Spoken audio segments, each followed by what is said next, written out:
I am the Origami King. What am I doing?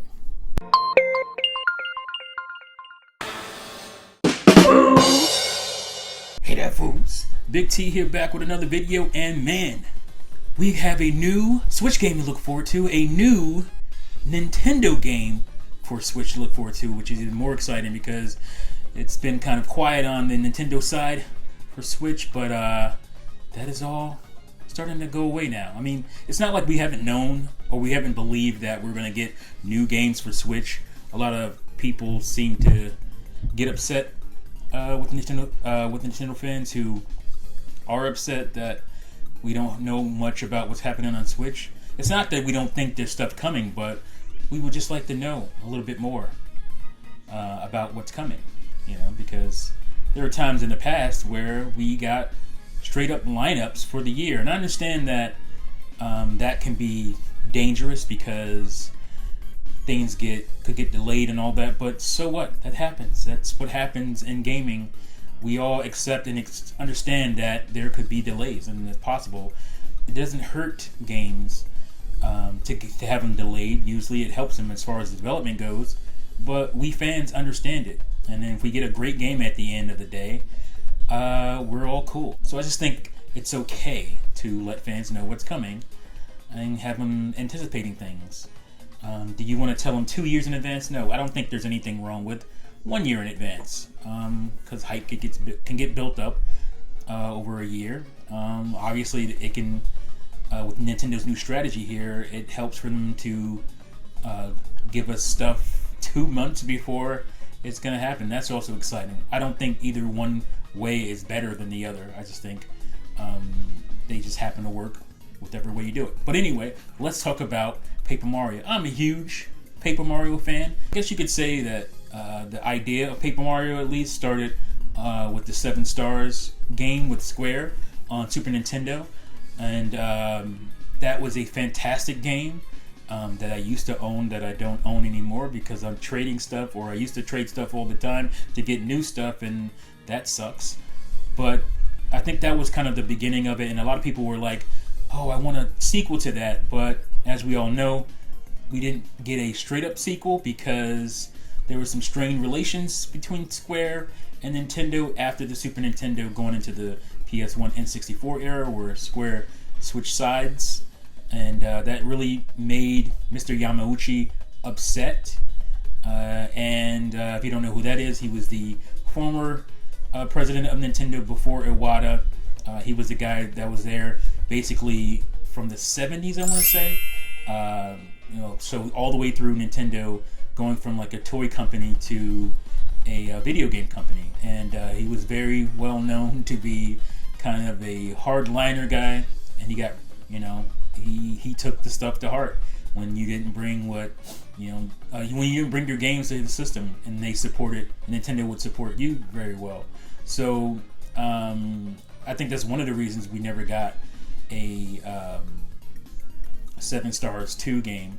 But I think Nintendo carried on that tradition with its first Paper Mario game, which is Paper Mario for the N64. This game is dope, and I remember thinking, what is this about? When I first saw a commercial for it, and I'm like, oh, this is kind of like the turn-based RPG game that they did on Super Nintendo, but without Square this time.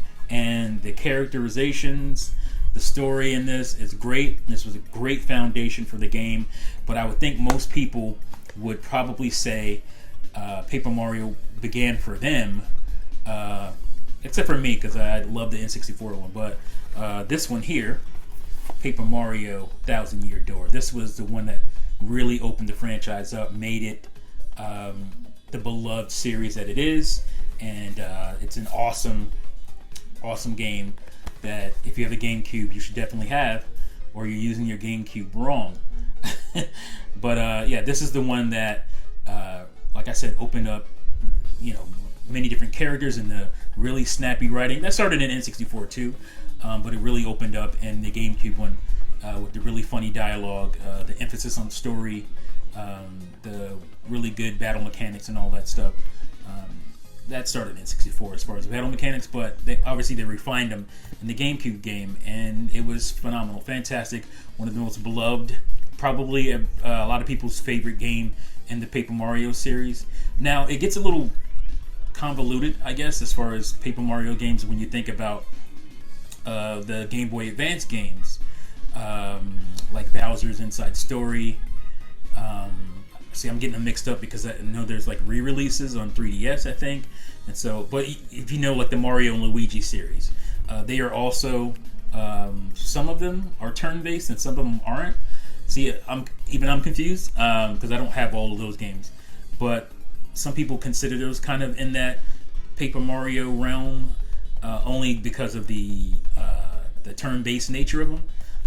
So it's up to you to decide how you feel about that. I'm not really sure. I don't really think too much about it, but they have, some of the games have the turn-based kind of fighting and whatnot, and they have that story emphasis. So that's why a lot of people kind of put them together with Paper Mario. So I understand that. But the next, like, true console one was really a huge change, a drastic change from the Paper Mario games we had gotten up to that point.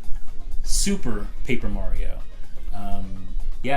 This game is very different from the other Paper Mario games in that it's not really a turn-based RPG the way the other ones were. It's more of an action platformer with puzzle elements. And this is when, I guess you could say, the gimmick started. Now, the Paper Mario, the look of it, you could say like the paper aesthetic look of it was a gimmick, and I think that would be fair. But I mean like gameplay related gimmicks. So this version, or this sequel to the Paper Mario series, gave you the whole turn from 2D to 3D aspect, which is very cool, because you can have, if you look at the 2D side-scrolling stuff, and then you switch to 3D, there's stuff behind stuff, stuff behind what you saw in 2D. Because there's depth to it now, so there's hidden things, items, puzzle elements based on that, and that's where, like I said, the gimmicks came in, and some would say kind of took over the series, because that they became more prominent. Now, I pretty much love every Paper Mario game, some less than others, and this was the one that I would put maybe third as far as the series goes, so behind Paper Mario 64, and then further behind that I would put the next entry in the series, which is Paper Mario Sticker Star. And again, this game did so well. I can't remember exactly how many millions of copies it sold, but at this point, it's the highest selling Paper Mario game by a lot. And maybe that told Nintendo something. Maybe they decided the gimmick stuff was really started to push the game, instead of just thinking, well, here's a Mario game on a very popular handheld console, and so it's going to do really well because of that. But the gimmick in this game was the sticker element. So you would find stickers all over the world, and they would be kind of battle elements that you would use in your turn-based fights. Now they came back to the turn-based fights in this one, which was great, but I think the battles were mired in the sticker element. I think it should have been more special. I think finding stickers should have been more special, and I think using stickers in the game should have been more special. But you can just find, feel like hundreds of stickers that you would use in the battle, and if you didn't have a sticker, you didn't have that special move. You didn't have a move. So I think it should have been a special move. The stickers should have been, instead of just a move, period. But like I said, it got mired in the gimmick of the stickers. And the story was blander, which I could accept because this was a handheld game, and I didn't hold handheld games as far as story, as far as production value, to the same extent that I would hold a console game. So I was fine with that, and I know some people, a lot of Paper Mario fans, weren't. And again, the characters and stuff like that, and the zippy dialogue, the funny dialogue. I don't think this was the same team. I could be wrong about that. That made the other games, so that could be a reason why. But I can understand people's not disdain. I think that's too strong. If you have disdain for the game, but I can understand their the reasons they may not like it as far as the other Paper Mario games go. And so maybe the whole gimmick thing, the way the game blew up as far as sales, Nintendo said, yeah, people like the gimmick thing, and they continued that on with the next game, and that is the Wii U game, Paper Mario Color Splash. Now, this game is, I think, really unfairly judged. I don't think a lot of Paper Mario fans who were fans of the franchise got to really play this game, and they just kind of go on what other people's impressions of the game are, and that's not fair. This game is really dope. Like, I think it's a return to the series, not a complete return, but you have the zippy, funny dialogue.